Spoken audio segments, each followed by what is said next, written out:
of Education meeting to order. Teresa, would you call the roll, please? Yes, Nikki Oxton absent. Jim Curran. Present. Mitch Jeffrey. Present.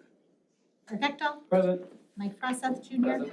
Teresa Keane present. Dylan McGuire absent. Terry Montgomery absent. Phil Vosberg. All right, we have a quorum. We are in session. Nikki's unable to join us this evening. She's on a college visit with her daughter, and Dylan is attending a family wedding. So, move on to approving the agenda for this evening. I'd entertain a motion to approve this evening's agenda. So moved. Second. Motion by Eric and a second by Mike. By voice vote, all those in favor signify by saying aye. Aye. All those opposed, nay. Motion carries. We're on to our consent agenda. Do any board members wish to remove an individual consent agenda item for consideration?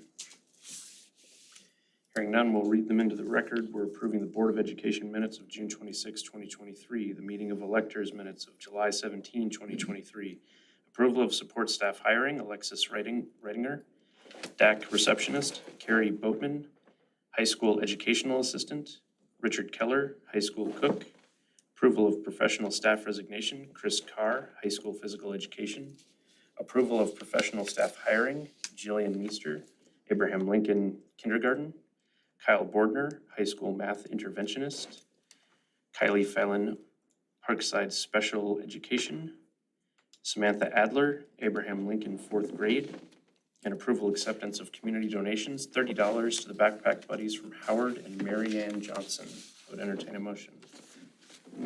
So moved. Second. Motion by Phil, second by Jim. By voice vote, all those in favor signify by saying aye. Aye. All those opposed, nay. Motion carries. We're on public comment. We do not have anybody signed up for public comment this evening. Do not see anybody looking to make public comment. No old business, new business. First item on the agenda, we're going to talk about the approval of a graduation date change. There's information in our packets from Jeremy Jackson, the high school principal, supporting and advocating for changing the graduation day to Thursday or Friday of Memorial Day weekend versus a Saturday or Sunday that it has been.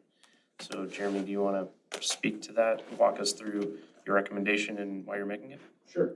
So, as I wrote in the item here that you have in front of you, over the past several years, there's been many comments about moving it off of the Sunday of Memorial Day weekend because it kind of is right smack in the middle of Memorial Day weekend. It doesn't allow people to do much, whether they're coming and watching or they have a kid or they're working the event. So with the gaining of popularity of moving graduations to a Friday evening, and I've talked to people about that and they've had a lot of, anecdotally anyway, support for that. I thought it was time to do a survey for that. So I sent out a survey giving the options of the Friday evening from 6 to 8 p.m., keeping it the same as it was on Sunday from 1:30 to 3:30 p.m. or either date. And I sent that to parents, students, and staff members of the incoming 8th grade or 9th grade class, the current sophomores, current juniors, current seniors, and the outgoing seniors and all their parents. So we got about 400, actually we got exactly 409 responses. 62% of those were parents, 29% students, and 8.6% were our staff members. And it came out that 53.8% liked the idea of the Friday evening, Memorial Day weekend from 6 to 8 p.m. 28.6% said keep it on Sunday, where it always has been, and 17.6% said no preference. So I would recommend that we try moving it to the Friday evening from 6 to 8 p.m. Okay. Any comments, discussion, questions from board members? Do you have a breakdown of what parents felt versus what staff felt versus what students felt? Okay, I'm just curious.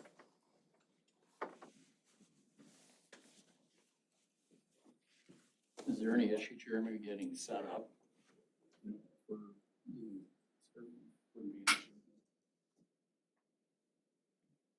Would it be part of staff time to be in attendance then if it's on a Friday? Not past their normal school day, no. Okay.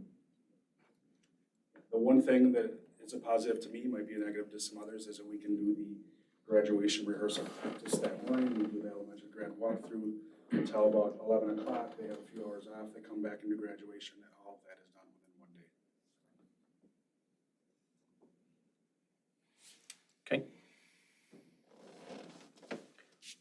Okay. So again, the recommendation from administration would be to move to Friday evenings of the Memorial Day weekend from 6 to 8 p.m.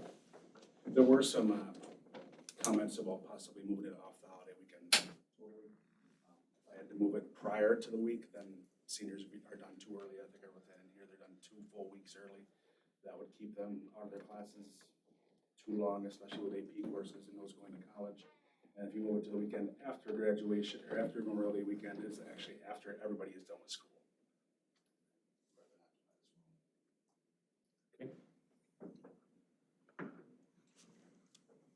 All right. So if anybody would like to make a motion to support the administration's recommendation, I would entertain it. So moved. Second. Motion by Mike and a second by Eric.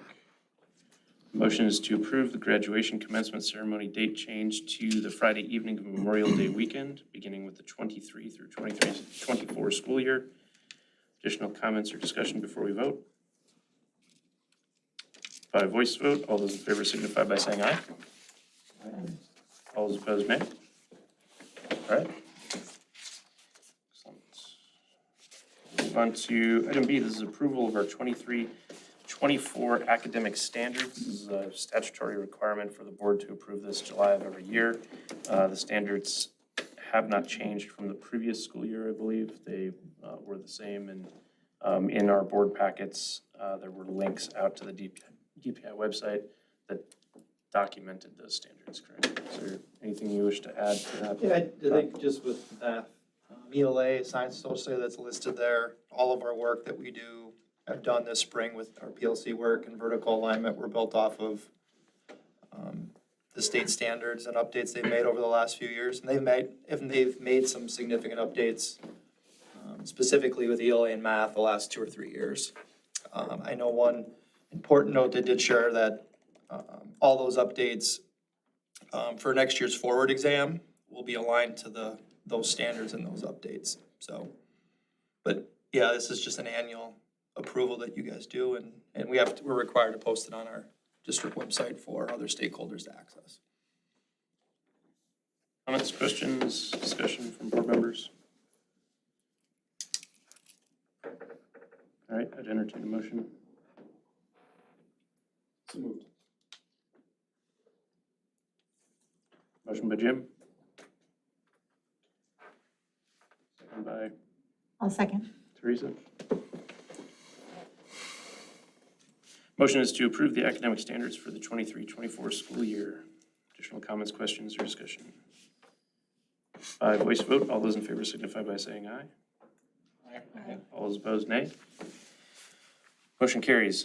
Next item on the agenda is discussion, review, and approval of the building student parent handbooks. We're bringing these forward for review and action this evening. The compressed number of meetings we have in July, we'd like to take action on this tonight if the board chooses to. And in my notes, it looks like most of the changes are related to threat assessment. Any additional conversation or comments from administrators? We have principals here to discuss them as well, correct? Jeremy? Yeah, I'll just say most of our changes are organizational. Okay. It's changing back to 25 credits for graduation because we were still on the COVID graduation last year at 24 and a half. Updating things that need to be updated, but there is one change that you guys have heard about is we're piloting evidence-based grading at the high school. So I did put in there a paragraph of that for some classes, so their parents are aware, and you can plan on sending the communication home, obviously, but some classes are going to be in that evidence-based grading pilot as we get ready to do that, hopefully for next year. We'll be on page of the high school one. 5 and 6. And then we left the old grading assessment guidelines in there for the other ones that would be traditional. That'll be the same at the middle school level as well.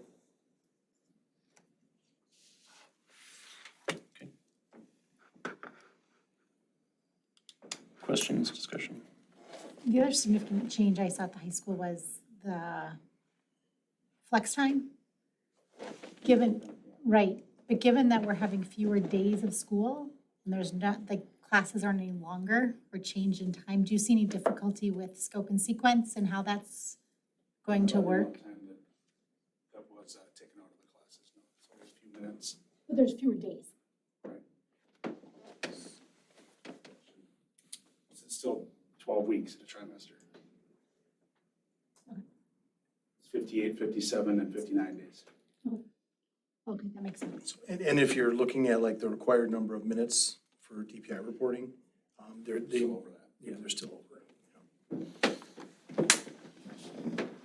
So where I got most of those minutes was for the extra 10 minutes and then Yep, 2 the minutes of passing passing time. time. I saw that. Yep, okay, sounds good. On page 5, and I'm sorry I didn't catch this when I read it earlier, it's students are required to enroll in a minimum of 6, and then the number 6 is crossed out and the number 3 is inserted. So that went along for a few years, I don't know how it didn't get, so that's from the 8-day requirement of a full-time student, they had to be in 6, so they caught that this year apparently. So It's 3 out of 5. it still has 6 typed out, Right, and then 3 is a, 3 is what is gonna go in there. okay. So he's, So the written out 6 is intended to be redlined as well, I think is what Mike is Yeah, asking. is that not redlined? Yep. Okay. 3 is what's intended to go in there. Second. 3 out of 5 is what's intended to go in there as a full-time student. Okay. Additional questions, discussion?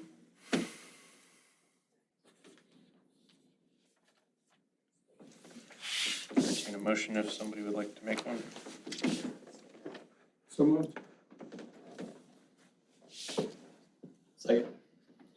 Motion by Eric, second by Jim. The motion is to approve the building parent-student handbooks for the 23-24 school year. Additional questions or discussion before we vote? By voice vote, all those in favor signify by saying aye. Aye. All those opposed, nay. Handbooks are approved. Next item is item D. We're setting the date for the annual meeting. During the prior annual meeting, we leave that as to be determined. At this time, administration is recommending that the date for the annual meeting be set for Monday, October 16th, 2023 at the Bauer Education Center.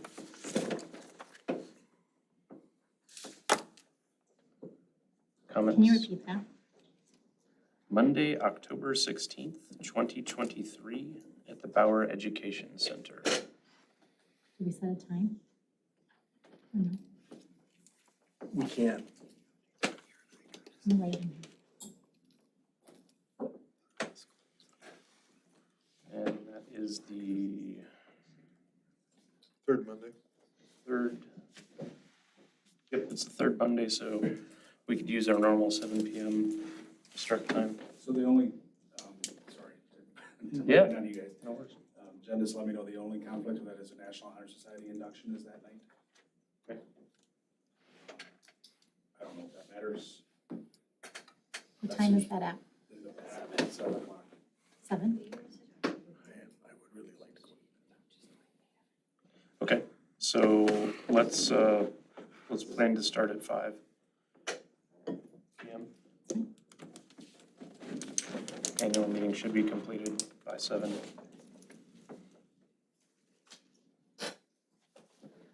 All right, so if somebody would like to make, should be for action, I don't see the item on here. If somebody would like to make a motion to set the annual meeting to be held on Monday, October 16th, 2023, 5 p.m. at the Bauer Education Center, I would entertain it. Hey, Rich, can I ask a question? Sure can. If we get the sense that there might be a large public turnout, can we change the location later, or do we have to stick with whatever we said at this time? I That's time and place, I believe, is what has to be set. Correct. So,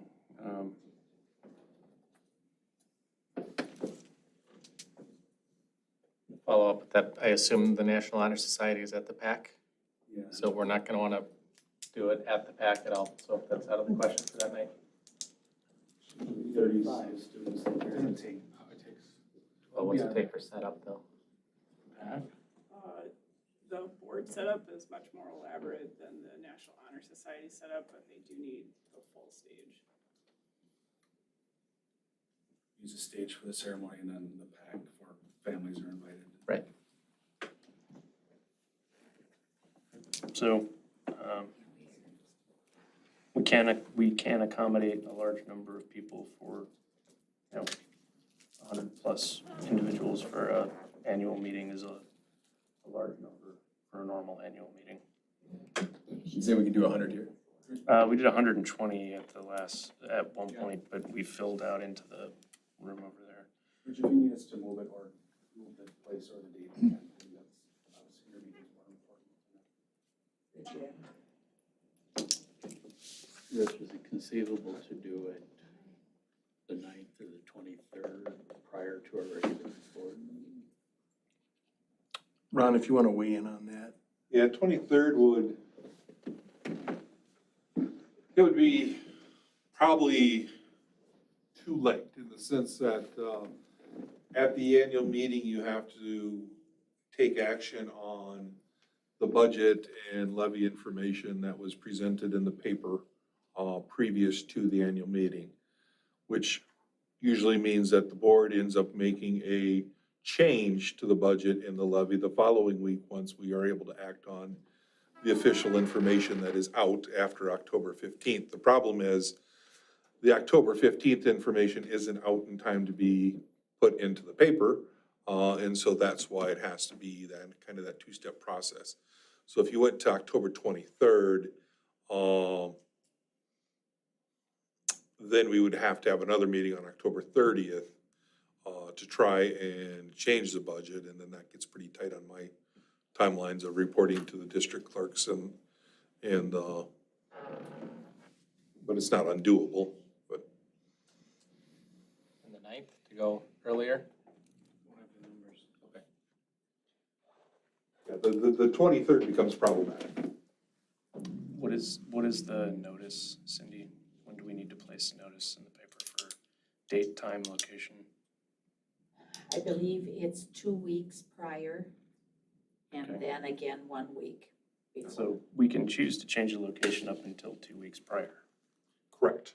So I think if for now, we set it to be the 16th at 5 p.m. at the Bauer Education Center, and as we get closer, we can reevaluate prior to the notice going out, if that's amenable. Yeah, your last weekend in September would probably be about your drop dead date for changing, because by the time we have to notify the times, timely enough to get it in, so, yeah. National Honor Society induction starts at 7, Jeremy? Yes. 7, okay. All right. We'll watch it. All right, so I'd entertain a motion to set the annual meeting to be held on Monday, October 16th, 2023 at 5 p.m. at the Bauer Education Center. If somebody would like to make it. So moved. Second. Motion by Mike, second by Eric.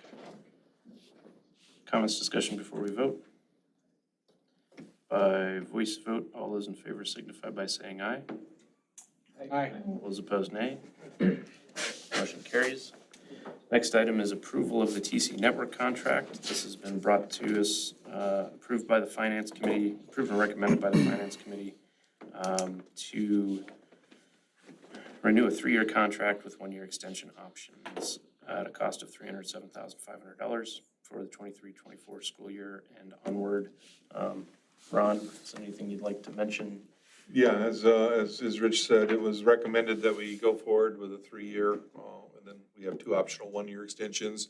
Both the board and TC have the right to leave the contract if either side wishes to give proper noticing, 120-day notice. And then I would say since we've implemented the last contract, basically they had a right to do CPI increases annually. They didn't do that, obviously, with what CPI increase was last year and this year.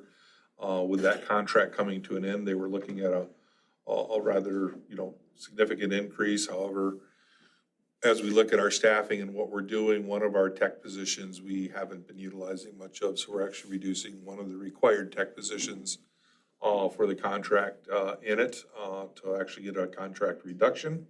And they still have additional staff, so if we get to busy times of the year and they need to pull some people over here, they can do that for the extra support. But the daily on-site will be 3 individuals instead of 4, so.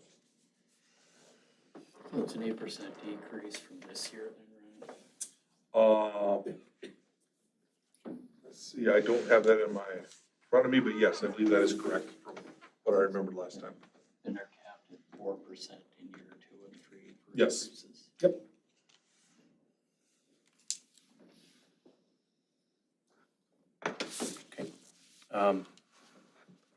As we discussed during the finance committee, I'm generally supportive of continuing with TC. They've been a good partner and they've done good work for us. And regardless of who does our IT work, I think on an interval to have some kind of a security review from a third party is a good practice. And we're going to plan to do that with this one too. So.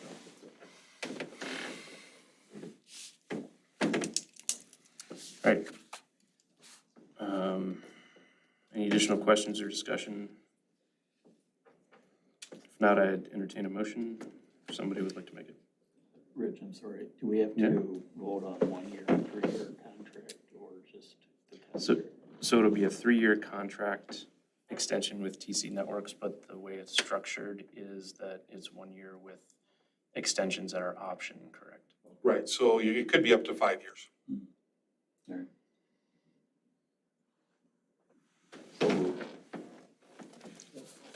It's a motion by Phil. Did you have a question, Mike? Yeah, Ron, the cybersecurity portion on there that's new for this year, did they provide a quote for that, or they're just going to assist with developing a cybersecurity incident response plan? They will assist in developing it, something they're putting into all their contracts because it's becoming such a regular thing across the state. There had been talk of, at the state level, of coming up with some funding to help do some of that independent auditing. We were one of the few districts in the state that 3 years ago took our TEACH grant dollars and actually did a full audit for cybersecurity purposes. I see it as a need that I wish the state would fund it so that every district was getting it done. But it's just now becoming part of their operating process is that they're working that into what their procedures are for districts where they provide the full tech support systems for. Obviously, if they're just doing as needed on-call support, then they don't do that for those districts. So they're gonna, I guess I'm just confused. Who are they? It says assist district in creating a cybersecurity incident response plan. Who are they assisting? Do we have someone here that's going to lead that, or? Yeah, we actually have started that process after the initial audit. So yes, they will help in developing what they identify as the framework for that document. We then will review it. We'll, as Rich say, probably have a third party come in again and do some testing to make sure that they're satisfied with the way our system looks and what is being put into that framework. So initially they're assisting us as the district, but we likely will also involve a third party vendor to just do the cybersecurity independent review as well when the time comes. I think some districts will probably just work off of whatever framework TC recommends to them. But I think it's always, as Rich said, good to have another set of eyes that kind of is looking at your network independently as well. Because it's becoming more and more attacks on public education districts as well as now they're going after universities. Is becoming more and more prevalent across the country. Do you have a sense if our insurance underwriters are requiring these types of items in order to get cybersecurity insurance? Yes, and actually some insurance companies are being more diligent about what their requirements are than others. Some of them are, it's becoming quite problematic to try and be able to renew. Well, it's a little easier to renew your cybersecurity policy if you have one, which fortunately, we were ahead of the game on that. For some, it's really difficult to get new policies written. And then some companies are starting to get out of that business altogether. So I think it's something as a nation, we're probably going to have to address because it's becoming an issue on the insurance side of the world. So my sense of this, Mike, is that as they serve multiple school districts, they're starting to see some of that pressure from the insurance industry. Like you must do these things in order to pass the requirements that their underwriters tell them to be able to write a policy. So Yeah, don't get me wrong, I think this is great that they're actually including this, and I just want to make sure that we're prepared to support them in developing those plans, and I'm going to assume that those plans are going to lead to additional proposals probably in the coming days on, you know, we're probably going to spend the funds we're saving on this. On hardware, Cybersecurity at some point Yeah. in the next year.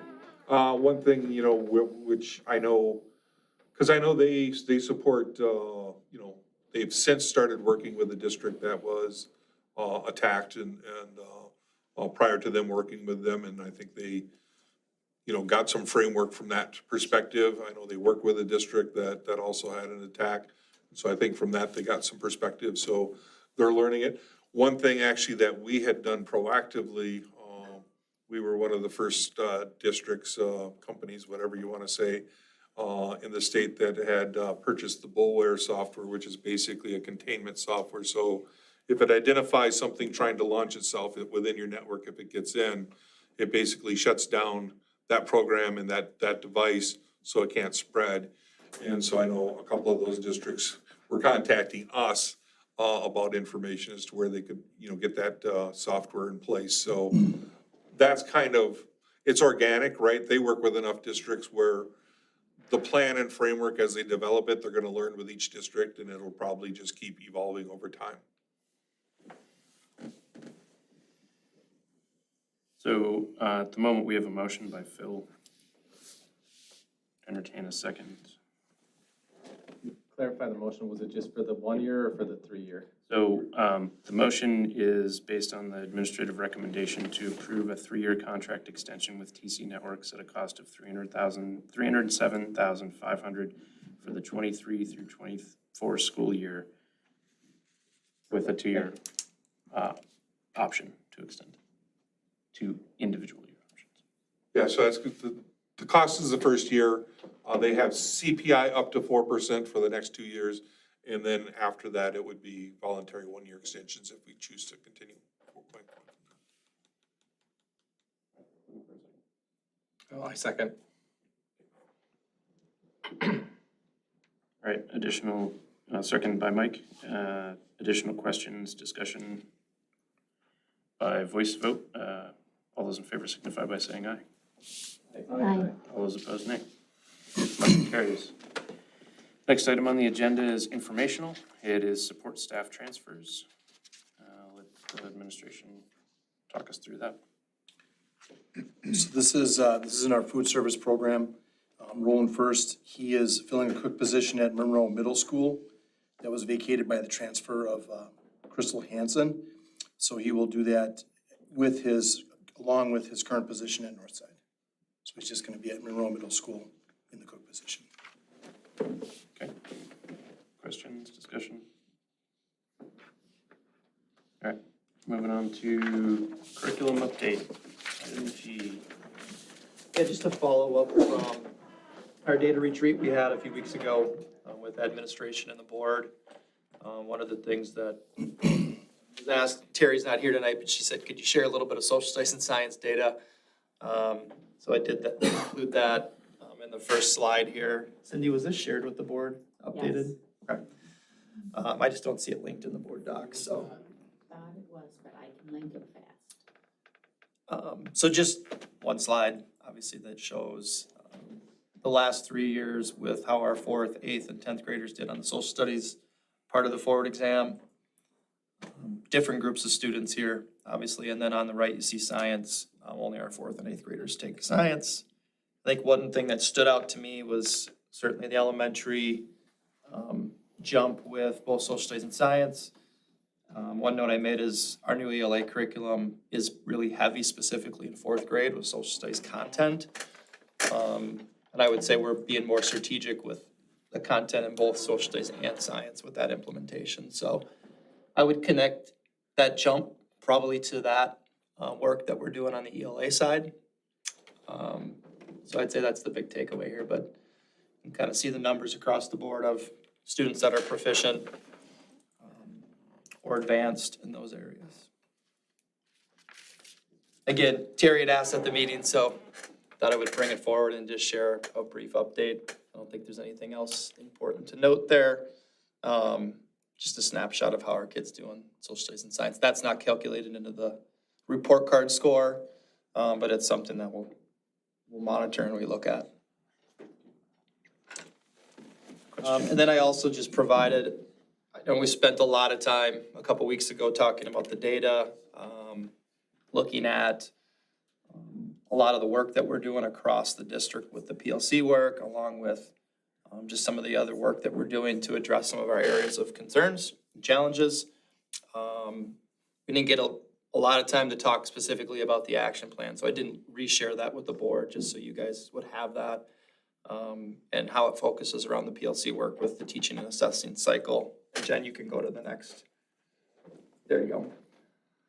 So this work, first one captures the work with Mastery Connect that we talked about and how we collect data, and that's really been the focus of our district goal, along with what the focus will be this year with unit planning with teams connected to SPED, special ed, and ELL. And then the next slide, Jen, part 2, priority area B, has 2 parts. Is the systems work that Joe's been leading, along with the next slide, which identifies some action items for social emotional learning and equity. So that will be the focus with our district work. In the theory of action that you guys were shared at the district retreat, there was other things identified. There's other work happening in pockets across the district. And that's represented on the last slide here, Jen, where you can see at each building, there's some unique things or specific things that, in addition to PLC work, will be focused on. So you can see obviously the year 2 of CKLA. We've got Northside that's implementing our ELL program for the first time in that building. We've got evidence-based grading that's happening 6-12. And we've got a math focus listed on there as we saw some trends that we want to look at a little bit deeper. So that just identifies some additional work and action steps that's built into that theory of action document. That shows the work that we're still working through, working with interventionists, working with leaders, principals, preparing for the 23-24 school year. And I appreciate the dialogue and the discussion with the board. We spent a lot of time, obviously, looking at data and just talking through things, but I thought it was a good retreat. We talked briefly with Fig about it becoming an annual thing, whether it stays in July or wherever it fits, but obviously it's important for us to share with the board our work. One thing I know that was noted was the board's interest in relooking at the district goals and re-engaging stakeholders in that process at some point, because it's been, I think, 6-7 years since that's been last done. For us, that doesn't necessarily change any of the work, right? We talked a lot about how we use Mastery Connect, and that's our district goal. So we'll connect to whatever the goal is created at the board level and work with FIG and the board on that. But for us, it's still about Mastery Connect and collecting data on our power standards and using that to drive the work. Thank you, Todd. Comments, discussion from board members? On this page again, can you, the acronyms, CKLA and? Core knowledge, language arts, sorry. It's the ELA program that we use. And then obviously the ELL is English language learners. And then I think we wrote out evidence-based grading because we do use EBG for that a lot. I think that's, yeah, those are the ones that are listed there. Thank you.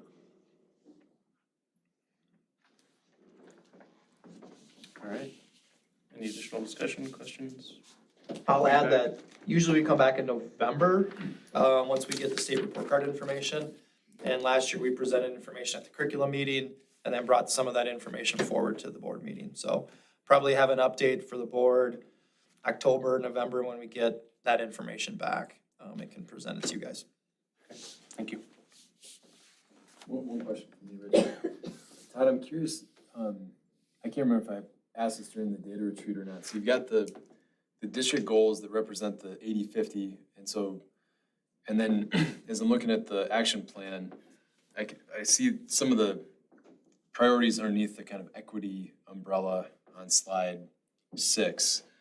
And I'm just curious if you have, so I can see how equity would be incorporated into the 50% goal, particularly with like target groups, and then equity with the student surveys, which I think is a really important and really innovative focus that you all have.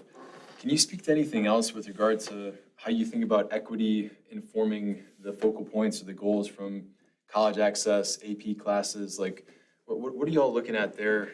How are you monitoring or thinking about equity with other metrics that you consider?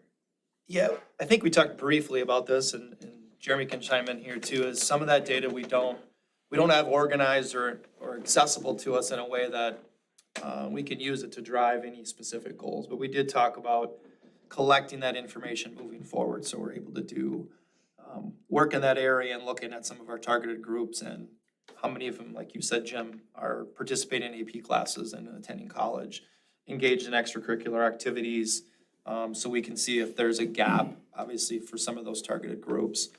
But we don't have, and I think you talked about it, Jeremy, right? Yeah, we don't have that data. We have been working with different entities. I mean, the most recent one is UW-Platteville have been through a grant providing a liaison that would come to Monroe. They'd also go to Darlington. They go to some other smaller schools in the area. For that specific purpose was to help the students in the Latino community know that they can go to college. And they found that the biggest barrier for them most times was financial, as well as the feeling of commitment to their family. So that was a big one to get over. But we don't have exactly how many students, we don't have that disaggregated, right? How many students are not doing that because of that or because of other things? So that is something that we should look into. Because that also, like you mentioned, oftentimes some students of disadvantaged groups don't take AP courses, don't take CAP courses, don't take, and we need to figure out why they're not taking those, because their skills certainly would let them do that. We do have a little bit of data we collected in the spring on why students are involved or not involved in extracurricular, like what are some of the barriers. So we gave a student survey at the end of the year, the last 2 springs. And this spring we added in some questions, specifically asking questions around what are the challenges and barriers for students in accessing or participating in extracurricular activities, just to see, is it financial? Is it, they're responsible for childcare at the home? There was different items listed there to see if there's things we could do to address some of those barriers that all students may have, but certainly some of those targeted groups.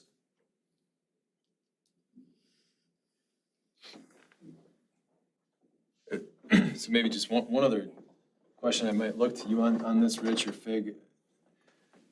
And I do apologize, I didn't see this in Board Docs until we got here, and so I would have sent the question in advance if I did, but is there, I want to make sure I'm walking the line of as a board member and not overstepping here, but I would want us to consider having clear metrics that thread that needle for equity around access. I mean, some of the things that you just named, so not just collecting the data, but having what we're going to collect, what our goal is going to be a year from now. So when we sit down in June or July or whatever for next year, we've got the report card data, we got the Mastery Connect internal assessments, but we also have another kind of a scorecard of what is the full picture of Monroe High School, particularly around the experience of kids from a variety of backgrounds. So I don't know if that's recommended, if I can recommend action or make a motion or something, or just if someone would be willing to talk to me about that at some point. I'm open to whatever the next step is, but I don't want to wait on that personally. Yeah, so the things that are getting done, we don't just do them. I mean, We want to collect the information, just like this year we did the baselining with the stuff using Master Connect, getting things vertically aligned. So that type of work, as we embark on it, we want to be able to use that data, we want to interpret it, we want to be able to use that to go forward. What worked and what didn't work, what were you trying to get, what did we get, and then do we know how we got it or why we got it? So that's basically what you're asking, right? Well, I think what I'm suggesting is we don't take a year just to collect data, that I think we can understand what's the data we want to collect and set ambitious goals for where we want to be a year from now relative to that. Personally, I don't think we would, and maybe I'm not hearing what you're suggesting accurately, Fig, but I think we can do both at the same time. I don't think we need a year just to collect data. They're asking for some specificity as it relates to the equity work that we're doing, so we can identify where we're at and where we want to be. Yeah, I think we should have targeted goals for our high school around number of kids who are participating in internships outside the school, access to AP classes, college enrollment, and that we should break that down by kids in special education, kids who come from low-income backgrounds, kids who identify as students of color. I don't see why we wouldn't be able to get a baseline based on last year and set a goal for those things for a year from now. That's what I'm suggesting. Yep, so the mechanism that we at the board level would have to provide that message would be when we sit down and we work on goals for FIG for the coming year. Okay. So when, as a board, we have that discussion, that would be the best time to bring that forward, and then we can try to identify what is the best path forward, what are realistic goals to achieve, and then the policy and actually putting that into practice is something that FIG would work with his administrative team on. Awesome. Thanks.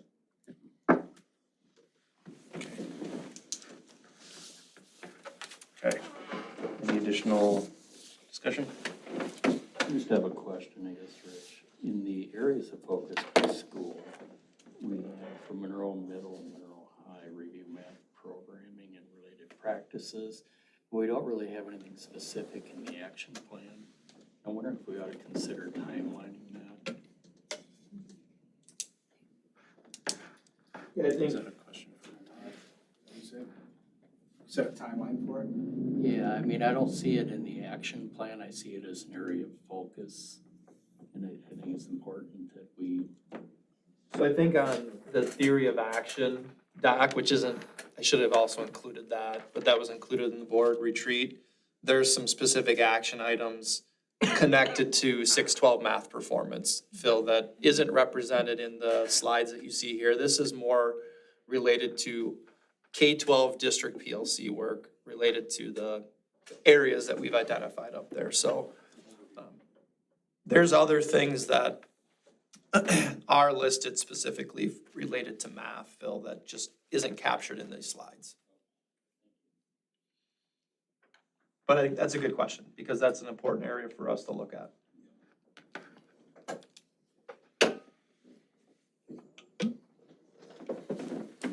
Any additional questions or discussion? All right, move on to, thank you for the update, Todd. I appreciate all the time and effort spent on the retreat. I think all the board members found it very informative and, just sort of an initial taste of all the hard work that the administration is going through to try to affect positive change for all of our students. Thank you. So the next item on the agenda is a referendum discussion. So just a quick recap, at the meeting of the electors last Monday, the community approved the purchase of the land and designation as a school site. The parcel we're referring to is the B&S property. That allows the district to move forward to begin clearing all of the contingencies also associated with that contract. Some of that work is well underway. Fig's going to walk us through what those multiple efforts in flight are and where they sit. Okay, so immediately on Tuesday, we had the owners of BNS start the city annexation process for the property on their end, because there's paperwork and things that have to be done, things that have to be collected. So that started on their end, now that's in process. The FAA study was initiated previously, but now that's been assigned, and that's currently in process and being completed. The survey determined the boundaries of the 70-plus acres. That was started last week, Thursday. So we do need that prior to several of the other contingencies that have to be investigated. When the survey is done, then we'll be able to assign the traffic study, wetland designation study, the agricultural impact study. So we need to have that survey completed first, so that's in process right now. Contracts for CG Schmidt PRA are currently being reviewed by our legal team, and they'll be ready in the next few weeks for the board to look at them and approve. On the 12th of July, we had test pits that were done at the BNS site. And the results were available on Monday the 17th at about 4:41 p.m. So those documents are attached in board docs, and we'll get those loaded onto our website, public facing, Tuesday or Wednesday this week. So there were 5 test pits that were dug. 3 of the test pits that are on the higher edge of the property, kind of along the north side of the 5 that were dug. They went down 15 deep and 15 feet down, and they said that the rock was deeper than 15 feet. So there's no rock across the top of that ridge. The test pit on the proposed baseball diamond, where the baseball diamond was proposed, had rock at 8 feet, so at a depth of 8 feet. And the 5th test pit, which would have been on one of the soccer practice fields, had rock at 11 feet.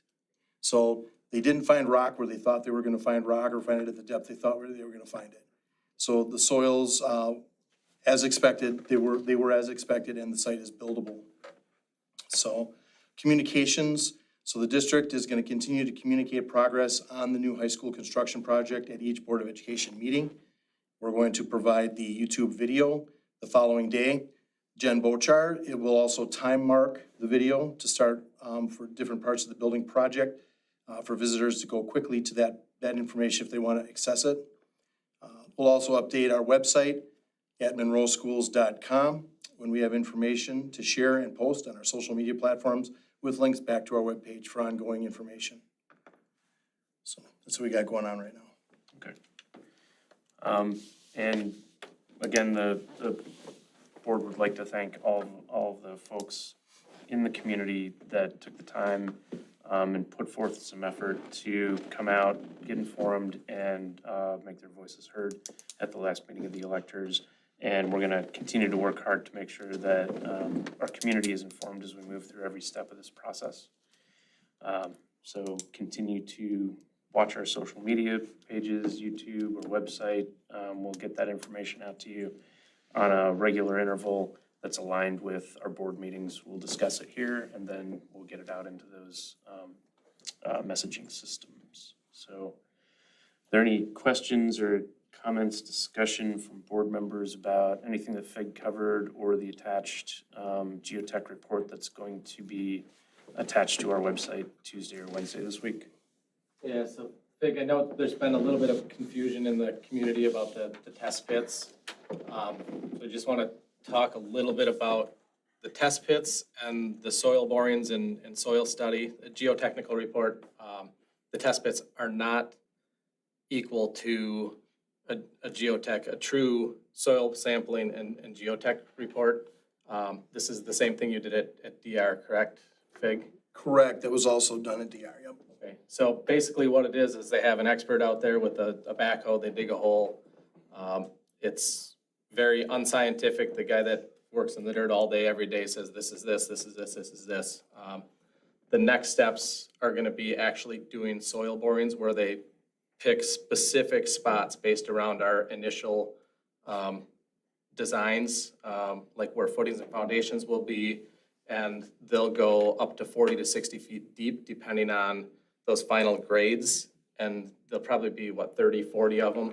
Yeah, he said probably at least 40 source borings. They take those core samples out, send them to a laboratory where they actually give you the compression strength of the soil, so exactly what you can build on top of that soil. So there's a significant difference and a significant cost difference between what we did preliminarily just to try to get us a good idea of what we're dealing with. But what we're still doing for the due diligence is far more in-depth. So I don't know if you want to add anything to that, Fig, or? That's pretty complete. It's preliminary. We looked at it. We wanted to make sure there wasn't anything in there that we would be surprised about. And they went down and they were very surprised that they found the rock kind of on those lower southern areas and not on that top, they went down 15 feet. So, but yes, so they do 40 different core samples that they're gonna take once we complete the design portion of the project. So you know where the building is gonna be, where the weight's gonna be, where the structures are gonna be, and that's when they're gonna take those samples, so they can do that. So, yep, so that's all in process, so, So we have something explaining that, because I think that's a good explanation to make sure we delineate what those two, that they're two different processes. Do we or did we? Will we have something? well, we're Explain gonna, that. yeah, so the core samples are gonna come after we select like the civil engineer, because then they're gonna order those. So once the civil engineer, we have that person on board, then that'll get done. So we have to get through several steps yet. We have to get through get the survey, get the design done. No, I understand that. I'm saying, are we gonna delineate that so that if people look on the website, they can see that here's the next step, here's what we did, kind of what Mike just said, this is preliminary. There'll be a further analysis. Beyond what we're doing right now? So just as a narrative to go along with whatever we put on the website, we're gonna have a description and a narrative of, when you read through this report, this is what we're using it to inform, right? Correct. Just so that when the public go to the website and they pull the report down and they understand that these preliminary dig sites are to provide a high-level bit of information for CG and PRA to begin to do some more design work. So then, once that initial design is completed, the soil borings come afterwards. They come based on when we have more of a firm design. Right now, these are all still renders. They're not what the. Correct. So based on the results from this, it could have changed CG and PRA's plans for where things went. The overall, the overall feeling from this report is that their preliminary opinion is that the site is suitable for the planned development. So getting that initial question answered was really the purpose of this. And to Mike's point, the follow-up soil, the actual borings that'll take place across the entire footprint of the developable land will be based on designs that are more well-developed than what we have now. Yeah, and I think that'll be a good thing. It doesn't have to be probably a book, right? But I think just a short introduction to the document itself so that people just understand just everything all four of you have just said. So. Basically what you said, Rich, but put that narrative on the website so people that don't build things have a sense of what we're doing now, what comes next. This is all they're gonna look at, right? That would be the narrative, right? So you wanna make sure that people understand that there's a lot more to the process to come. Is that fair? That's exactly. Rich, and the communication plan, I really like that we identify a communication plan here in this report. Would we be able to put together something in writing that we can post on the website? Like, here's going to be the weekly or bi-weekly process. Like, as information comes in between board meetings, it'll be collected and distributed by the staff to the board as necessary. Then we'll review it at the board meeting, and it'll be posted X days on the website after that. I just think it would go a long way to just take that communication plan to the next step and be very transparent about, what the process is as we get information that is gonna get from step A to step C, from the beginning to end. Any thoughts on that from other board members or from you two? Yeah, so our norm, our established norm would be in the interval between our board meetings, administration will be receiving information and making decisions based on what we have directed at a previous board meeting. That new information would then be collated, and then board members get an opportunity to review that in their board packets before the next meeting. We discuss it at the meeting, and then as a board, we'll decide what we're going to make available at that time. And so that's kind of the cadence. So we've got 2 meetings a month, the second and fourth Mondays. Folks can expect an update. If there's stuff to share, we'll share it. If there are things to place on the website, we'll certainly do that. I think we've been committed to that transparency that you mentioned, and it's gonna continue going forward, so. Yeah, I'm just asking, maybe we state it somewhere on that main page so think- that I think we everyone, can- if someone comes in the interim, they understand exactly what exactly as you just described, Rich. Yeah, so I what think just the process is. format of how we're gonna deliver it, I think we can Yeah. get that, we'll put that out right at the front of it. Yeah, I think what Mike is saying, I agree, is maybe there's on the website, there's an easy go-to place for project update. Yeah, so actually, Jen, when we talked today, we're gonna create a singular website, a singular web page for it, Yeah. for that update, and then we're gonna have that linked in our social media that somebody clicks on it, they go right to that page and. Yeah. So people can easily get an update, which Rich probably would be somewhere in the frequency, somewhere in the neighborhood of every 2 weeks. Stuff would come to the board, then it could go out there for the public to see and the community to share. Right, and, that, Yeah, that's great. it's not the Showing. only. Excellent. So, and that might not be the only time that or the only method in which we engage the public, which is just saying, hey, this is what we said during a board meeting, and then we post that information.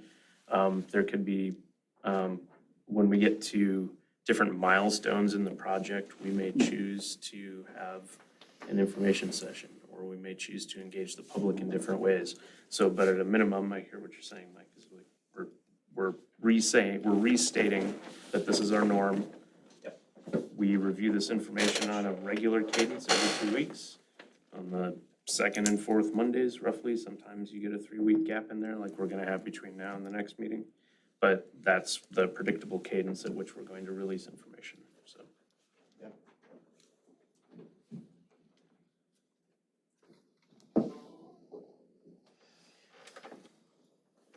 Any other questions, comments, discussion on the referendum update?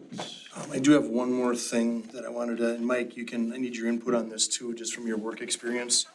So we have 7 to 8 individuals or companies that have contacted us about owner's rep responsibilities. And right now, what I think I'm gonna send out tomorrow to each of them, verify they still have interest, and then ask them, how they've served in this capacity previously for schools and what projects that they've been on. So those 2 things to open up the door. And then what we're gonna have to have a discussion about at our next meeting is gonna be, based on the types of owners, reps, the way that they operate on the job site, we have to make a decision about how we wanna go forward with that. So I was just curious about any of your thoughts on that. So I was gonna ask those 2 questions to start out, if they're interested to get those back. Is there anything else you think I should ask them? No, I think those are 2 very good questions.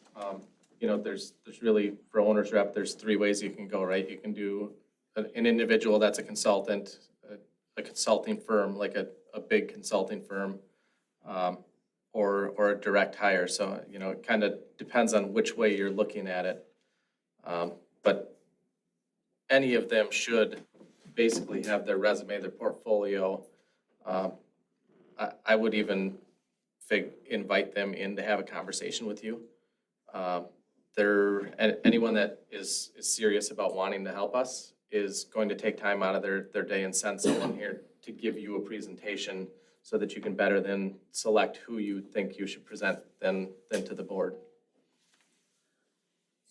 I'll share whatever contacts we have. I'll make sure those are all shared with the board, because ultimately interviewing and selection will be the board's privilege.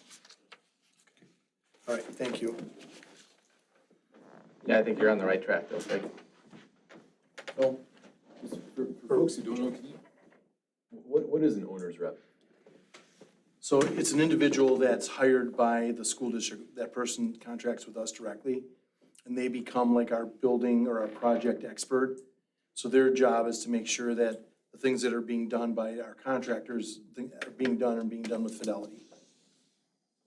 So So it's like a paid consultant or staff member of ours got it. correct. So there'll be at least weekly project meetings. So that person would be at all of those. I would suspect that 3 or 4 of us within the district will be at those meetings on and off, if not at all of them as well, because there's things that'll have to be discussed and shared with the board. But that person, their sole responsibility is the management of the project on our behalf. Thanks.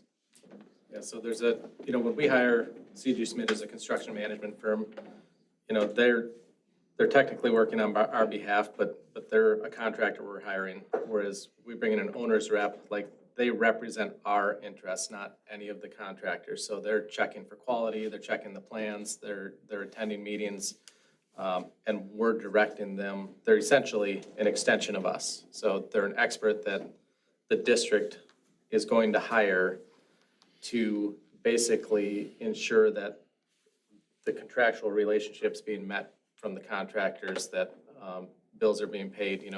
One thing that's very common in this type of construction is we issue a payment to the general contractor, and they issue a payment to their sub, but the sub doesn't pay all their people, and then all of a sudden we get a lien on our property, which it happens on every single commercial construction project, and a good owner's rep will help guide us through that whole process and get the payments to the right place. There's just so much stuff that the administration here and the people that work for the district don't have the time or expertise to deal with that an owner's rep would do for us. And for me, it's the dedicated time and being subject matter experts in construction, helping us through the entire project from design to bid packages to being on the construction site and observing construction practices, that this investment is very important to our community. And when we had discussed this in the past, as a full board, it seemed like a very appropriate and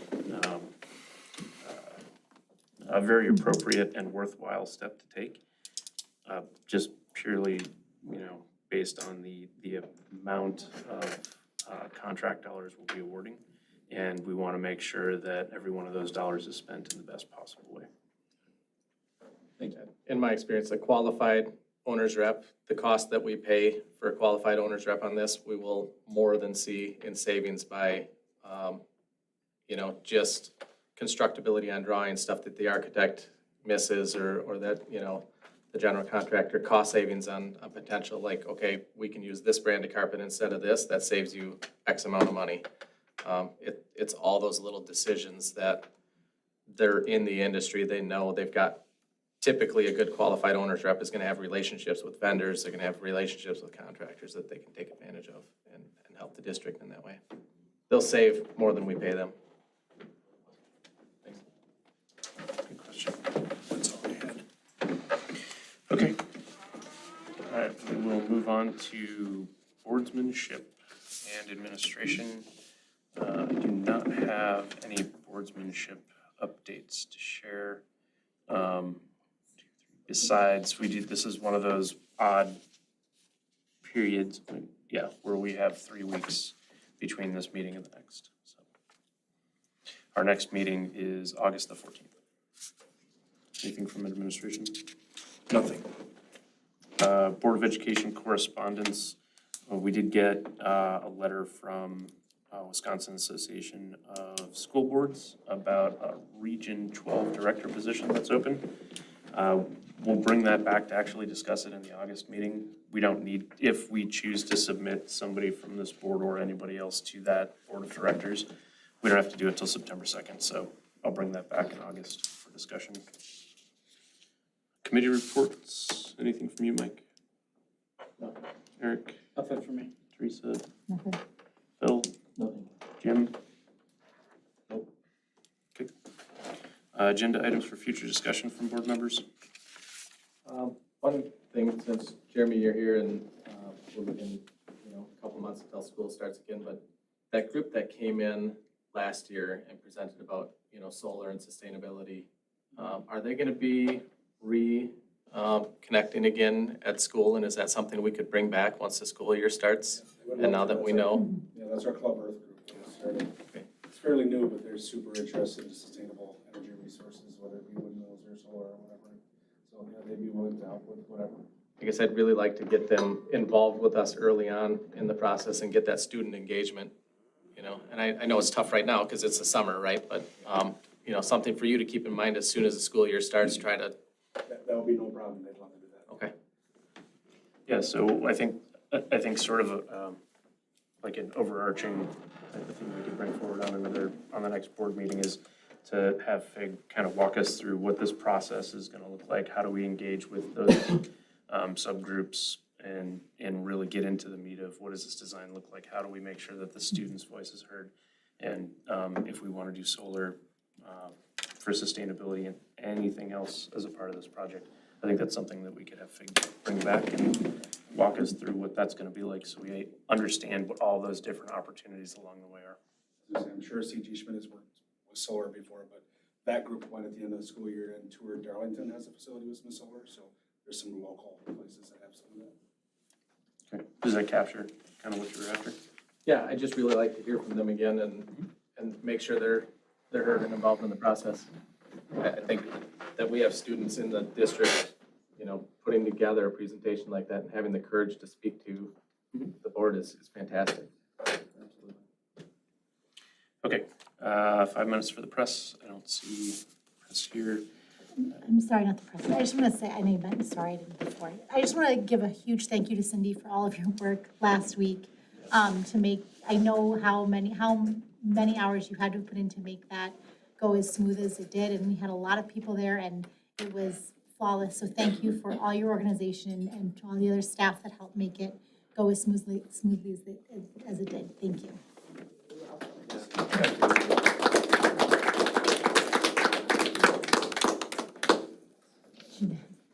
Yeah, nothing but positive comments about all of the hard work from all the volunteers and how smoothly everything ran. It was amazing. Thank you. All right, with that, I've got 8:07. I would entertain one final motion to adjourn. So moved.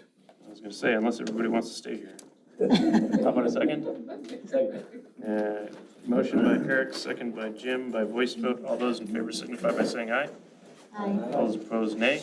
All right, we're adjourned. Thank you, everybody.